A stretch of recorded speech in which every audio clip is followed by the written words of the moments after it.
Terima kasih juga PAW-nya. Siapa yang merasakan bahwa Tuhan hadir di tengah-tengah kita bisa lambaikan tangan. Sekali lagi kasih kemuliaan buat Allah kita ya. Kalau Tuhan hadir itu pasti sesuatu yang besar pasti terjadi. Katakan amin. Ya, tadi ibadah 1, 2, 3 dilayani oleh Pastor Sam.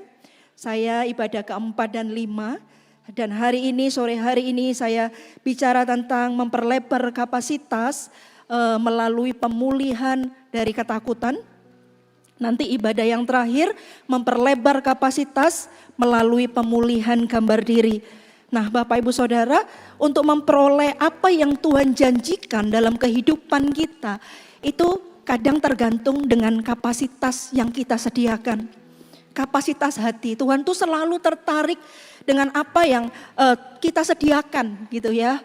Waktu itu ketika Petrus disuruh bertolak ke tempat yang dalam, tebarkan jalamu kamu akan dapat ikan. Perahunya Petrus hampir tenggelam. Dipanggil perahu temannya gitu ya. Perahu temannya juga hampir tenggelam. Itu 2 perahu semuanya hampir tenggelam. Seandainya mungkin ada perahu yang lain, pasti juga hampir tenggelam. Berarti Tuhan itu juga bekerja berdasarkan kapasitas yang kita sediakan, Bapak Ibu Saudara. Karena itu tema besarnya sepanjang hari ini, hari Minggu berkhotbah, itu adalah memperlebar kapasitas untuk memperoleh janji yang Tuhan sediakan bagi setiap kita. Nah Saudara, sama seperti ini juga. Ini besarnya sebotol ini gitu ya. Seandainya ini kita misalnya ya di bawah air terjun gitu ya. Air terjun itu kan airnya kita nggak bisa hitung, unlimited Bapak Ibu. Air terjun begitu deras, mungkin air terjunnya bukan yang kecil tapi yang gede gitu. Lalu kita mencoba menampung air yang sedang turun dari air terjun itu. Tapi kita bawanya segini Saudara, kita bawa sebesar ini. Mau seberapa lama gitu ya kita tunggu dan segala macam, yang terisi air ya cuman segini. Sekalipun itu air terjunnya besar Saudara, airnya banyak. Tapi tampungannya cuman segini, bawa pulangnya juga segini. Nah Saudara, ternyata apa yang Tuhan janjikan dalam hidup kita juga tergantung seberapa yang kita sediakan buat Tuhan. Karena itu lapangkanlah tempat kemahmu, apalagi itu ya, bentangkan gitu ya. Lalu pancangkan kokoh patok-patokmu. Karena seberapa besar kapasitas yang kita sediakan, segitu yang Tuhan akan berikan dalam kehidupan kita. Nah Saudara, ternyata apa yang Tuhan janjikan itu juga terletak dari kapasitas, berapa besar kapasitas, terutama kapasitas hati yang kita sediakan buat Tuhan. Kalau kita sediakannya sebotol ini, ya akan diisi segini. Kalau kita sediakan sebaskom, ya akan diisi sebaskom. Kalau kita sediakan sekolam, ya akan diisi sekolam gitu ya. Nah Saudara, kita akan belajar sama-sama dari seorang tokoh Alkitab yang namanya Musa. Musa ini Bapak Ibu Saudara, sebelum dia dibawa Tuhan, dipakai Tuhan untuk membebaskan bangsa Israel yang jumlahnya bukan cuma puluhan, bukan ratusan, bukan ribuan, tapi jutaan orang gitu ya. Seorang yang punya kelemahan juga, tapi dia bisa dipakai Tuhan membebaskan bangsa Israel yang segitu banyak. 2 juta dari Mesir masuk kepada tanah Kanaan lewat padang gurun. Hari ini kalau kita ke Israel gitu ya. Nah tokoh Musa ini menjadi tokoh yang legendaris. Dieluk-elukan gitu ya. Kenapa? Karena perbuatannya yang luar biasa. Tapi tahukah Anda, sebelum Musa dipakai Tuhan demikian luar biasa, dia ternyata harus menghadapi ketakutan dalam hidupnya. Dia harus menghadapi itu. Karena Saudara, tahukah engkau terkadang ketakutan membuat kita tidak bisa memperoleh janji Tuhan. Setiap kita punya ketakutan masing-masing. Tidak ada orang yang tidak punya ketakutan. Bahkan seorang nabi besar ini, yaitu Musa, juga punya ketakutan. Siapapun yang namanya manusia punya ketakutan. Saudara, ternyata kita nanti sama-sama belajar, Musa pun punya ketakutan. Tapi kalau Musa bisa menghadapi ketakutannya dan dipakai Tuhan secara luar biasa, begitu juga dengan kita, katakan amin. Tuhan juga bisa pakai hidup kita. Tuhan bisa juga angkat kita. Musa itu tidak pernah punya bayangan, Bapak Ibu Saudara. Dia membebaskan bangsa Israel 2 juta. Dia mikirnya dia ini cuma sudah menjadi orang buangan. Dia cuma berpikir ketika dia melakukan sebuah kesalahan dalam hidupnya, yaitu dia membunuh orang Mesir. Itu padahal tujuannya untuk membela bangsanya. Dia sudah berpikir, sudah that's it. Selesailah dia. Firman Tuhan katakan dia pergi menjadi pendatang di tanah Midian 40 tahun. Di situ cuma menggembalakan kambing domba milik mertuanya juga. Dan dia tidak pernah punya bayangan akan membebaskan, dipakai Tuhan, membebaskan bangsa Israel keluar dari Mesir. Tapi Tuhan itu ya, kalau mau angkat seseorang demikian mudah.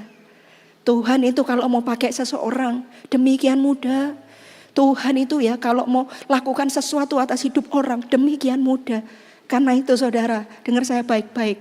Selalu ada harapan di dalam Tuhan. Katakan amin. Kasih tepuk tangan buat Allah kita. Tuhan itu gampang kalau mau angkat orang. Tuhan itu gampang kalau mau lakukan sesuatu atas hidup orang. Apa yang kita pelajari dari Musa? Ayatnya agak banyak. Kita sabar ya, satu persatu kita baca ayatnya. Keluaran pasal 3 ayat pertama sampai ayat yang ke-22. Dilanjut nanti Keluaran 4 ayat 1 sampai ayat yang ke-17. Saya akan baca.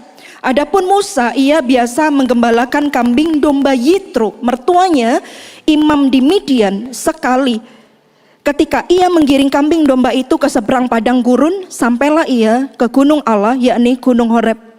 Ini saudara Musa ketika dia sudah melarikan diri. Ya, Musa ini 40 tahun dia itu di istana. Dia diambil anak ya, 40 tahun. Lalu ketika waktu umur 40 itu dia tuh membela bangsanya, tapi dengan membunuh orang Mesir. Sehingga dia pikir nggak ada yang tahu. Tapi ternyata keesokannya ada yang tahu gitu. Dia takut saudara. Dia mengalami ketakutan yang demikian rupa.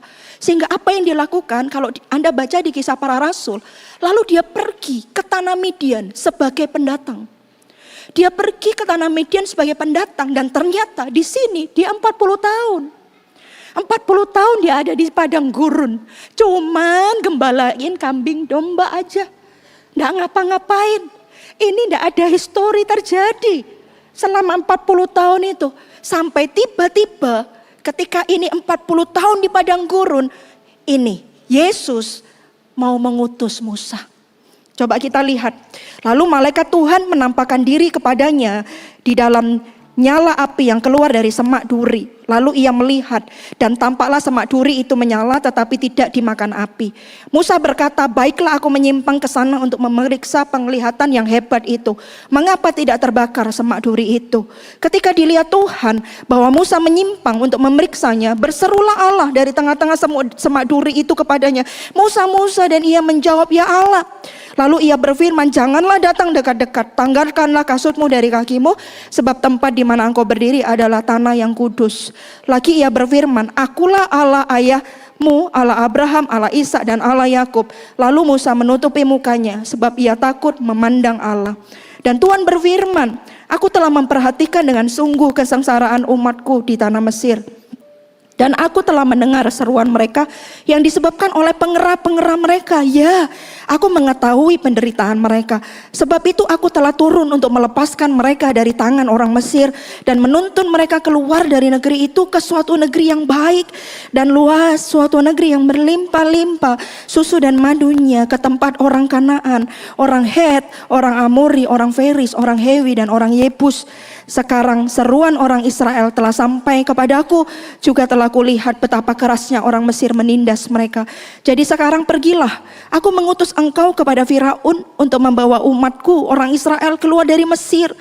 Tetapi Musa berkata kepada Allah, ini saudara, lihat, siapakah aku ini? Maka aku yang akan menghadap Firaun dan membawa orang Israel keluar dari Mesir.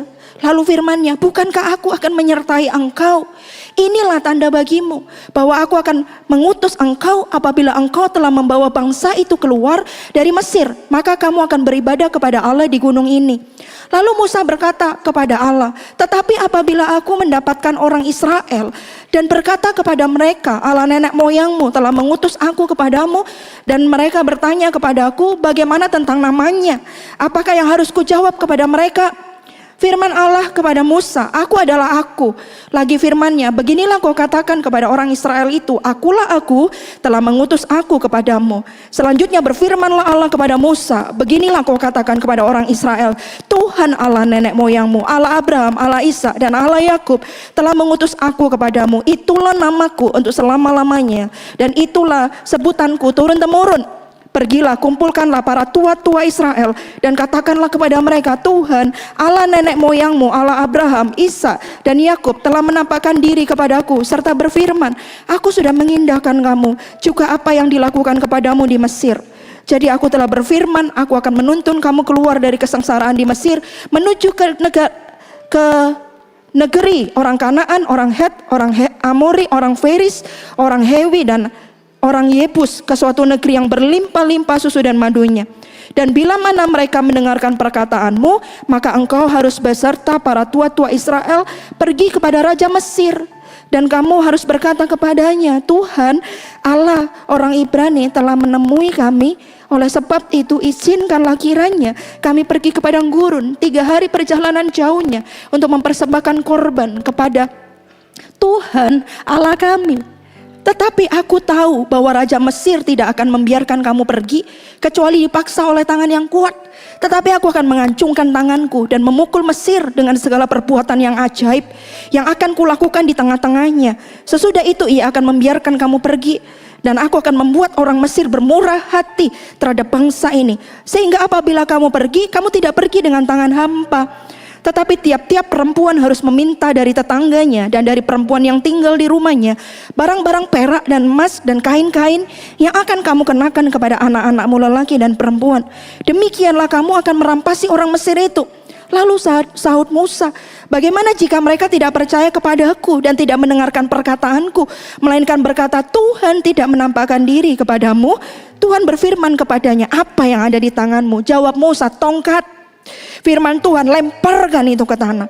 Dan ketika dilemparkannya ke tanah, maka tongkat itu menjadi ular, sehingga Musa lari meninggalkannya. Tetapi firman Tuhan kepada Musa, ulurkan tanganmu dan peganglah ekornya. Musa mengulurkan tangannya, ditangkapnya ular itu, lalu menjadi tongkat di tangannya, supaya mereka percaya bahwa Tuhan Allah nenek moyang mereka, Allah Abraham, Allah Ishak dan Allah Yakub telah menampakkan diri kepadamu. Lagi firman Tuhan kepadanya, masukkan tanganmu ke dalam bajumu. Dimasukkanlah tangannya ke dalam bajunya, dan setelah ditarik keluar maka tangannya kena kusta putih seperti salju. Sesudah itu firmannya, masukkanlah tanganmu kembali ke dalam bajumu. Musa memasukkan tangannya kembali ke dalam bajunya, dan setelah ditariknya keluar maka tangan itu pulih kembali seperti seluruh badannya. Jika mereka tidak percaya kepadamu dan tidak mengindahkan tanda mujizat yang pertama, maka mereka akan percaya kepada tanda mujizat yang kedua.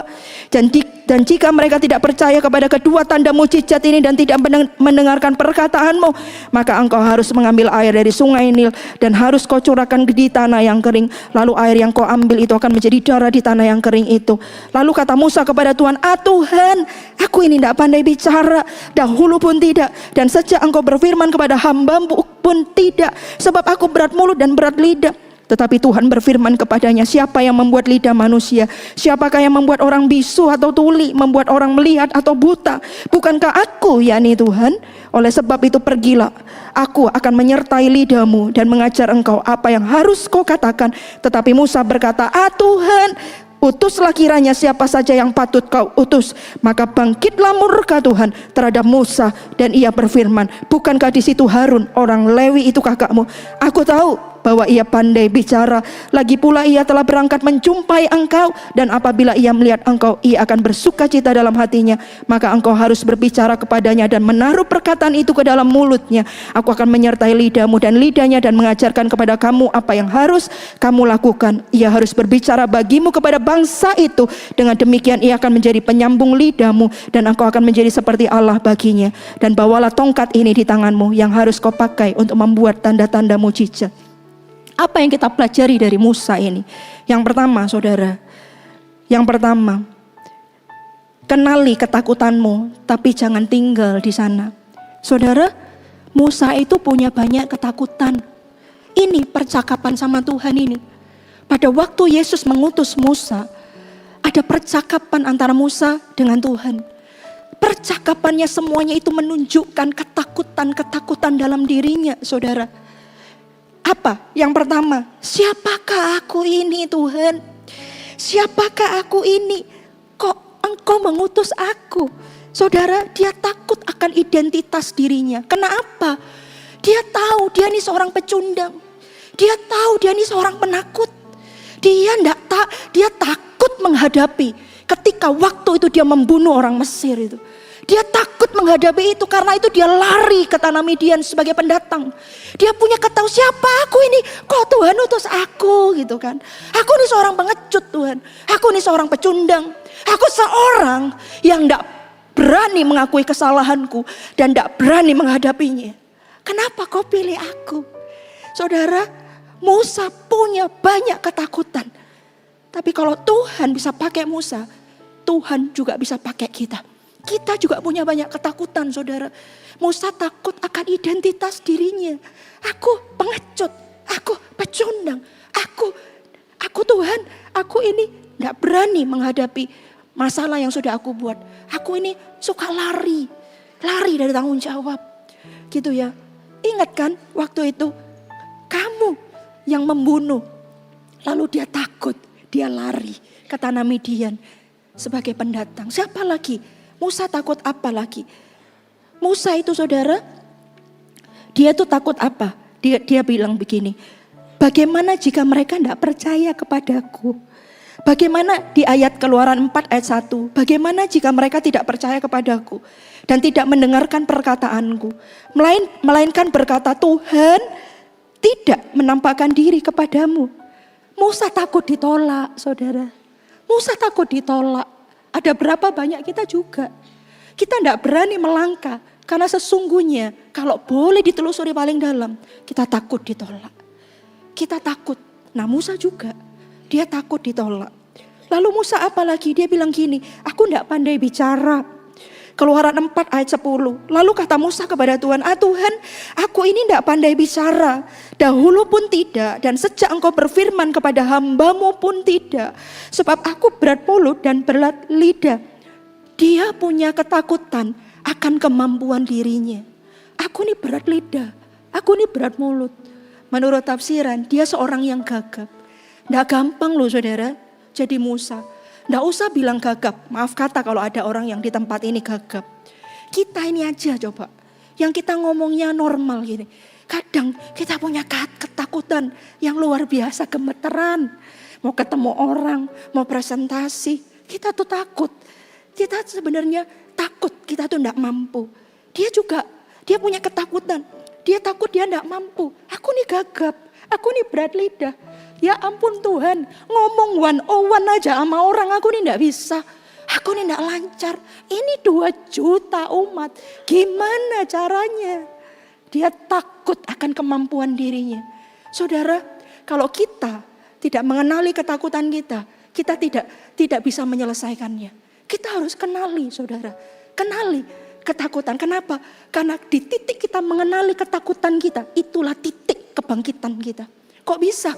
Si bungsu itu ketika dia menyadari keadaannya, firman Tuhan katakan, ketika dia menyadari keadaannya, ketika dia makan ampas babi aja sulit, gak bisa saudara. Di titik itu dia menyadari keadaannya, dia bilang gini, di rumah bapakku orang upahannya itu aja lebih enak. Di titik ketika dia menyadari keadaannya, dia bangkit dan pulang kembali ke rumah bapaknya. Orang kalau sudah sadar saudara, di titik itulah turning point-nya.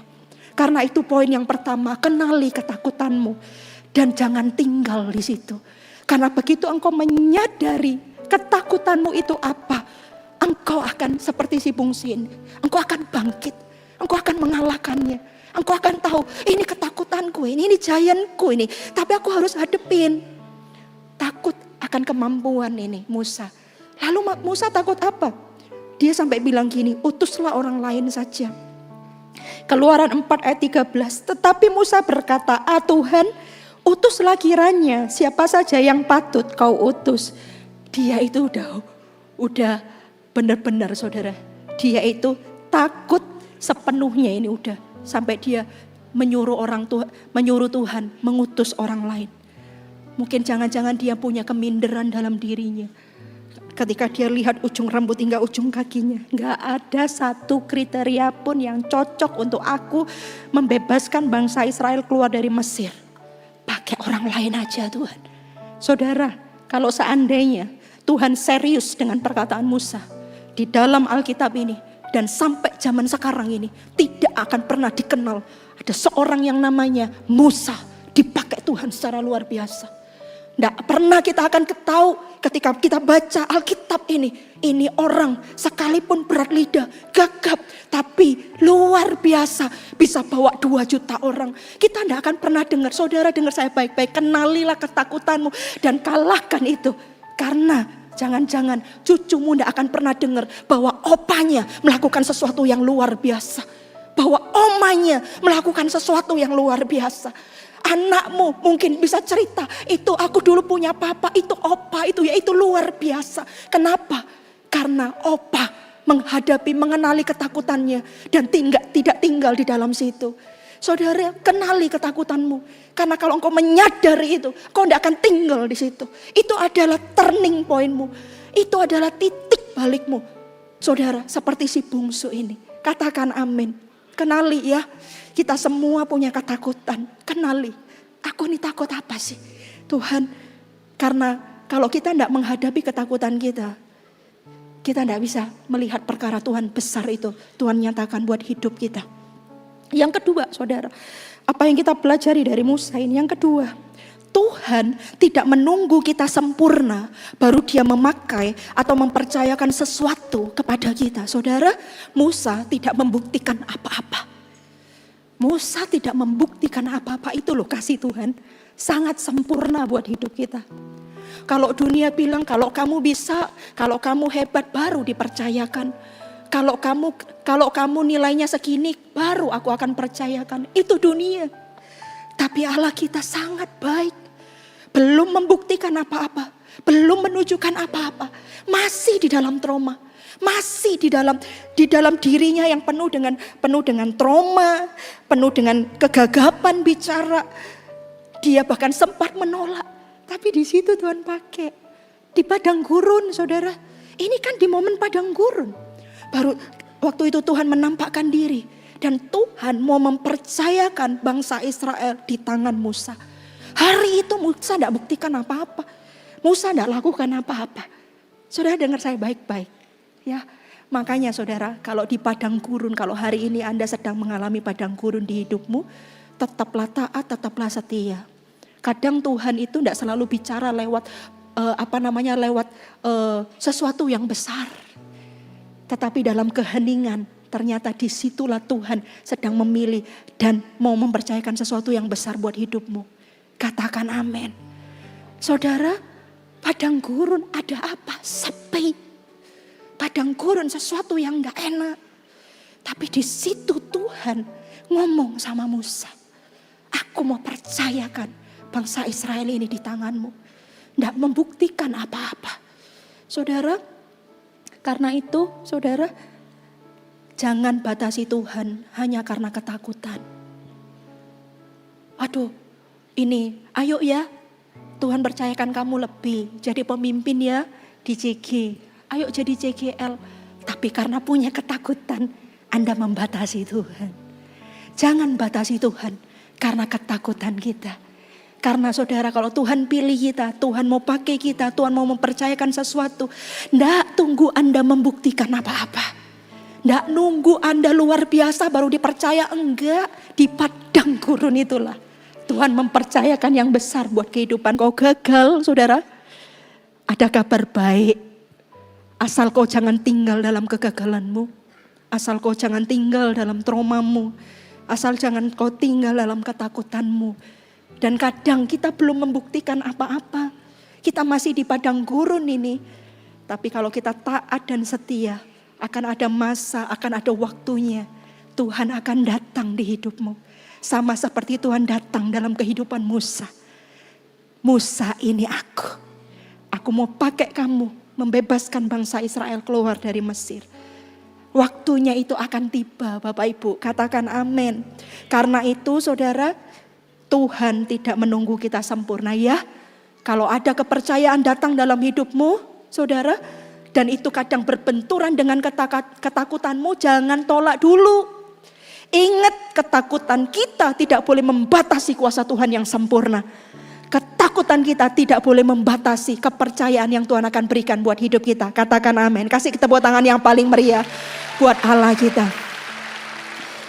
Yang ketiga, Bapak Ibu Saudara. Yang ketiga, apa yang kita pelajari? Yang ketiga, percayalah penyertaan Tuhan itu sempurna. Percayalah kalau Tuhan yang milih, kalau Tuhan yang panggil, sekalipun kamu masih di padang gurun, saudara, gitu ya. Tuhan cuma nunggu, ya Tuhan ini aku, ya Tuhan aku mau, gitu ya. Tuhan akan sertai, saudara. Tuhan akan sertai kita. Tuhan akan menyertai kita. Penyertaannya itu kadang dari hal-hal yang kecil dalam hidupmu. Apa? Tuhan menyertai kita lewat apa? Saudara, lewat tongkat yang Dia berikan. Tuhan tidak menghilangkan ketakutan kita, tapi Tuhan berjanji akan menyertai kita. Musa mungkin tetap takut, dan Tuhan tidak menghilangkan ketakutan itu. Tapi Tuhan itu berjanji Dia akan menyertai. Lalu saudara, kadang ketakutan itu ada gunanya juga dalam hidup kita. Buat apa? Supaya kita ini selalu bergantung kepadanya, saudara. Selalu mencari Dia. Karena kita tahu bahwa kita nggak bisa. Karena kita tahu bahwa kita nggak sanggup. Karena itu kadang ketakutan ada baiknya. Tuhan tidak akan menghilangkan ketakutan kita. Tapi yang Dia janjikan ini, Tuhan akan menyertai kita. Katakan amin, saudara.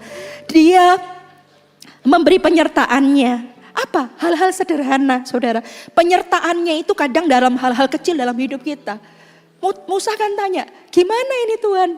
Apa yang ada padamu Musa? Tongkat, saudara, apa sih istimewanya tongkat? Tongkatku itu tidak ada istimewanya, saudara. Mungkin kalau senjata lebih istimewa lah ya daripada tongkat gitu kan. Tapi Tuhan berkata, tongkat itu sesuatu yang biasa, sesuatu yang sederhana, tapi itu bukti penyertaan Tuhan. Saudara, karena itu hal-hal kecil dalam hidup Anda ini, saudara, kalau Anda sadari gitu ya, itu adalah bukti penyertaan Tuhan dalam hidupmu.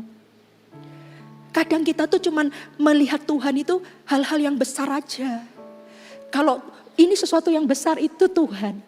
Tapi kadang kita lupa bahwa hal-hal kecil dalam hidup kita, itu kalau Tuhan tidak anugerahkan, Tuhan tidak izinkan gitu ya, tidak mungkin bisa. Hal-hal kecil itu.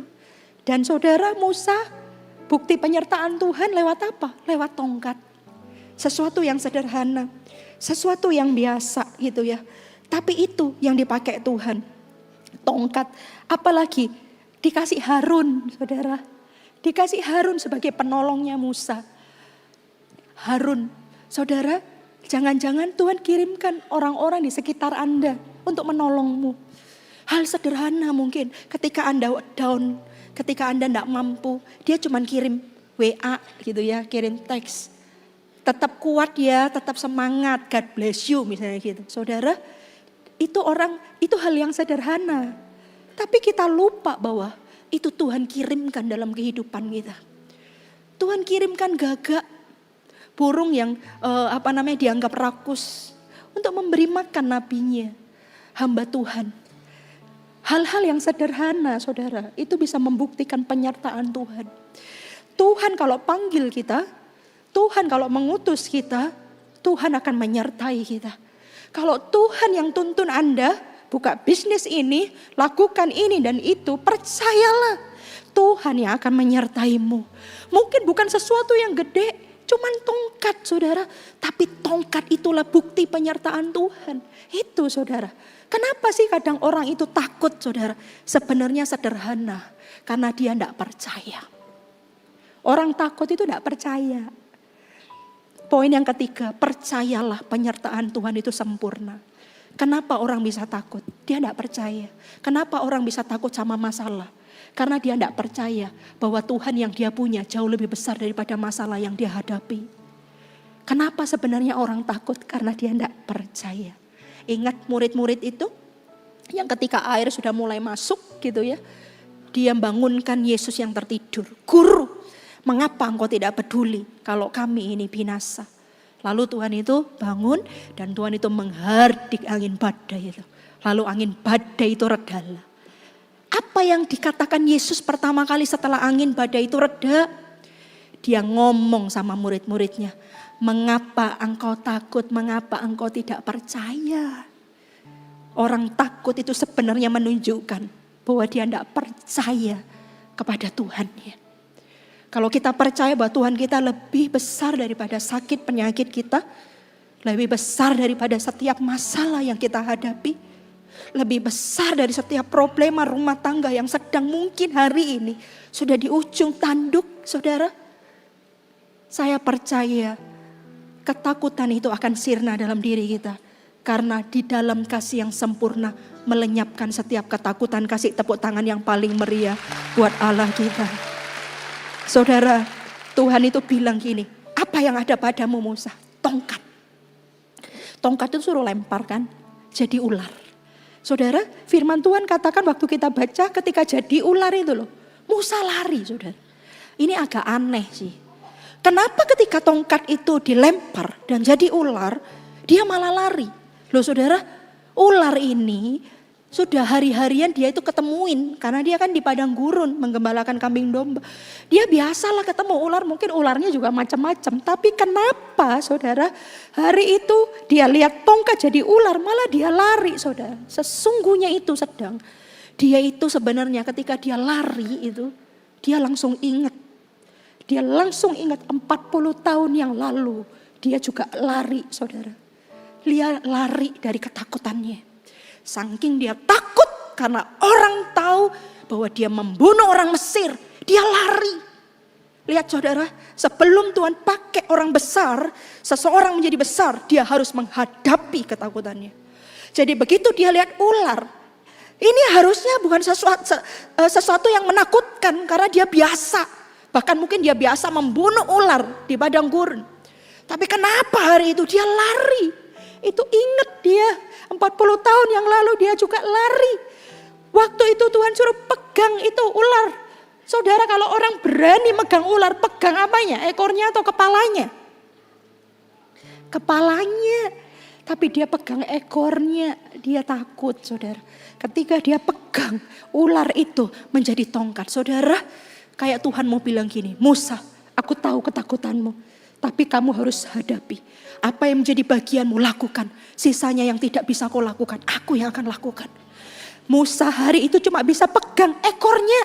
Dia gak bisa pegang kepalanya karena dia takut. Akhirnya dia pegang ekornya. Dia bisanya itu.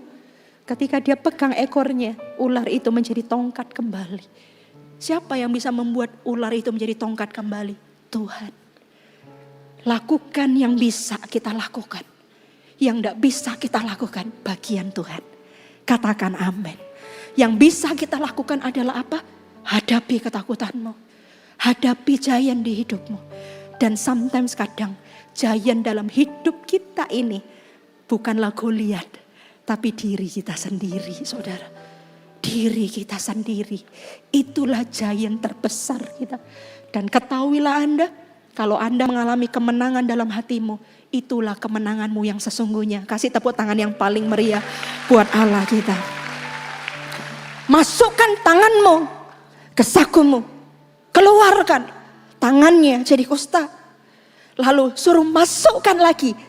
Lalu diangkat lagi, keluarkan dari sakunya. Jadi apa? Sembuh lagi. Saudara, bagian kita cuma bisa masukkan tangan ke saku, ngeluarin, masukkan lagi, ngeluarin. Tapi yang membuat tangan bisa sembuh jadi kusta, kusta jadi sembuh, bagian Tuhan. Ingat, Tuhan itu beserta sama kita. Tuhan itu menyertai kita. Jangan takut hai anakku. Tenanglah ini aku, jangan takut. Aku yang akan ada seseorang gini doa sama Tuhan. Tuhan, kenapa? Jadi dia ini punya masalah. Lalu saudara, dia lihat gitu ya, dalam sebuah perjalanan gitu ya. Dalam sebuah perjalanan tuh, perjalanan yang entah gelap atau gimana gitu. Tapi dia cuma melihat setapak kaki gitu ya. Setapak kaki itu ya berarti, kok setapak kaki ya, sepasang tapak kaki. Ya kan, ini kan kalau kita satu orang ini kan sepasang tapak kaki kan, ya kan. Dia punya masalah, dia tahu bahwa Tuhan katanya berjalan bersamaku, Tuhan adalah penolongku. Aku tidak dibiarkan sendiri, tapi kok aku lihat itu cuman sepasang tapak kaki. Lah itu kan berarti cuman seorang diri. Berarti kan cuman aku jalan sendirian di lorong yang gelap itu. Tapi saudara, tahukah Anda kalau disuruh lihat lebih jelas lagi, ternyata sepasang tapak kaki itu bukan kakinya, tapi itu adalah kaki Tuhan. Lalu di mana dia? Digendong sama Tuhan. Saudara, Tuhan tidak pernah membiarkan kita ini sendirian. Mau di lembah yang paling kelam sekalipun. Seolah-olah memang di lembah tidak bisa lihat Tuhan. Di lembah lihatnya gelap aja. Tapi bukan berarti Tuhan tidak ada. Tuhan menyertai kita. Entah di gunung yang tinggi, entah di dalam lembah kekelaman. Janji Tuhan, gadamu dan tongkatmu itulah yang menghibur aku. Berarti Tuhan ada di semua musim hidupmu. Dia ada di padang gurun. Dia ada nanti ketika Musa dikembalikan lagi, saudara. Tidak gampang loh saudara. Nanti ketika poin yang keempat itu, tidak gampang jadi Musa sungguhan. Tapi Tuhan udah janji. Ini masih belum dipercayakan penuh, mau enggak kamu? Ini belum dipakai sepenuhnya, cuma ditawarin dulu, mau enggak kamu? Mau enggak? Saudara, jadi Musa itu mikir-mikir panjang juga dia. Tapi Tuhan itu bilang, lihat, aku loh yang akan sertai kamu, aku yang akan tuntun kamu. Pakai tongkat yang ada di tanganmu, apa yang bisa kamu lakukan, sisanya yang enggak bisa aku yang akan kerjakan. Tenang, aku menyertaimu. Bahkan tidak cukup gitu, aku akan kasih itu Harun. Jadi penolongmu, dia juga jadi jubirmu. Dia akan bantu kamu. Tuhan kasih semuanya yang dibutuhkan oleh Musa. Betapa baiknya Allah kita. Betapa baiknya. Saudara, kalau Tuhan sudah suruh, kalau Tuhan sudah tuntun, melangkah saja. Melangkah saja. Kenapa? Karena kalau Tuhan yang suruh, Tuhan yang pimpin, Dia tidak akan biarkan Anda sendirian. Dia yang akan menolongmu, Dia yang akan membawamu sampai ke sana, dan Dia akan menyelesaikannya bagimu. Kasih tepuk tangan yang paling meriah buat Allah kita. Ku percaya Kau Tuhan yang tak pernah gagal, menjadikanku lebih dari pemenang.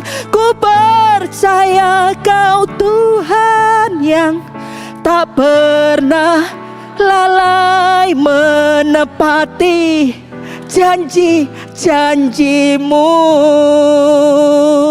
Ku percaya. Anda percaya Bapak Ibu Saudara? Siapa yang percaya punya Allah yang hebat, yang luar biasa? Kasih tepuk tangan yang paling meriah buat Allah kita. Ayo jangan tinggal dalam masalahmu. Ayo jangan tinggal di sana. Ayo jangan putar-putar di situ terus. Bangkit, kenali ketakutanmu dan kalahkan itu, menangkan itu. Jangan tinggal di situ. Ingat Tuhan menyertaimu. Tidak nunggu Anda sempurna kalau Tuhan mau pakai engkau. Bersedia saja, jangan ketakutan itu membatasi karya Tuhan. Yang keempat, yang terakhir, apa yang kita pelajari dari Musa ini? Yang keempat, yang terakhir saudara, hadapi ketakutanmu dan teruslah melangkah. Keluaran 6 ayat 13, demikianlah Tuhan telah berfirman kepada Musa dan Harun, serta mengutus mereka kepada orang Israel dan kepada Firaun, raja Mesir, dengan membawa perintah supaya orang Israel dibawa keluar dari Mesir. Musa akhirnya taat dan kembali ke Mesir. Meskipun masih merasa takut, ia memilih untuk melangkah. Ia menyampaikan pesan Tuhan kepada Firaun. Berkali-kali ditolak. Lihat ini loh saudara, dia menghadapi ketakutannya. Berkali-kali ditolak, tapi Musa tidak menyerah. Melalui Musa, Tuhan menunjukkan kuasanya dan membebaskan bangsa Israel dari perbudakan. Hadapi ketakutanmu. Sebelum Tuhan lihat hidup Musa ini luar biasa, dia harus menghadapi. Dikatakan, kamu pergi ke Mesir bersama dengan tua-tua Israel menghadap Firaun. Saudara, Ini waktu itu ketika dia di 40 tahun pertama ini, ketika dia lari karena takut sebagai pendatang di tanah Midian, itu bukan raja yang dihadapin, saudara. Itu orang yang cuman bilang, ini orang kamu ya membunuh kan? Kamu membunuh orang Mesir untuk membela bangsamu. Itu aja dia takut, saudara. Ini dia menghadapi rajanya. Dia menghadapi Raja Mesir. Dia menghadapi Firaun. Saudara, sebelum kita menghadapi ketakutan kita dan terus melangkah, kita tidak akan pernah bisa melihat Allah bekerja. Kita tidak pernah bisa melihat ternyata gitu ya, ternyata aku bisa sampai di titik ini. Hadapi ketakutanmu, dia harus menghadapi. Saya bisa bayangkan ya 40 tahun kemudian, ini kan ketika di sini ya. Itu berarti yang mengintimidasi dia itu udah umurnya berapa? Jangan-jangan dia ketemu orang yang sama. Gitu, dia ketemu tua-tua. Mereka kan udah jadi tua-tua karena 40 tahun kemudian. Dia harus menghadapi itu. Dia harus deal dengan dirinya sendiri dan ketakutannya. Dan tidak cukup itu, dia harus menghadapi rajanya. Tapi disitulah kemenangannya. Dia bisa lihat perbuatan Tuhan ajaib. Itulah dia bisa lihat, saudara, bangsa Israel keluar dari Mesir sekalipun dia tidak gampang ya jadi pemimpin 2 juta orang ya. Banyak hal kita baca. Tapi dia tuh bisa lihat karya Tuhan sempurna loh. Ketika dikejar sama pasukannya Firaun, di depan ini ada sudah jalan buntu. Diangkat tongkatnya, laut terbelah. Dia bisa jalan di situ. Seaward pertama gitu ya di dunia. Lalu apalagi dia menurut tafsiran, Anda bisa bayangkan coba 40 tahun orang Israel itu di padang gurun, bajunya gimana, kasutnya bagaimana, gak tahu kok bisa ya, elastis atau gimana gitu ya. Tapi dia lihat dengan mata kepalanya bagaimana Tuhan bekerja dan menyertai dia. Lalu belum lagi Anda bisa bayangkan air gimana. Orang kalau enggak punya air itu susah, Bapak Ibu Saudara, susah. Waktu kita orang tahu kalau kita tinggalnya itu di daerah Nusa Dua, mereka tanya pertama dulu di Nusa Dua itu airnya susah, dia bilang gitu. Susahnya gimana? Ya kalau perlu air itu harus beli gitu kan. Harus beli dan pokoknya susah karena itu agak di atas dan berbukit-bukit, kapur, saudara ya. Kalau digali itu kayak kapur gitu ya, sulit air.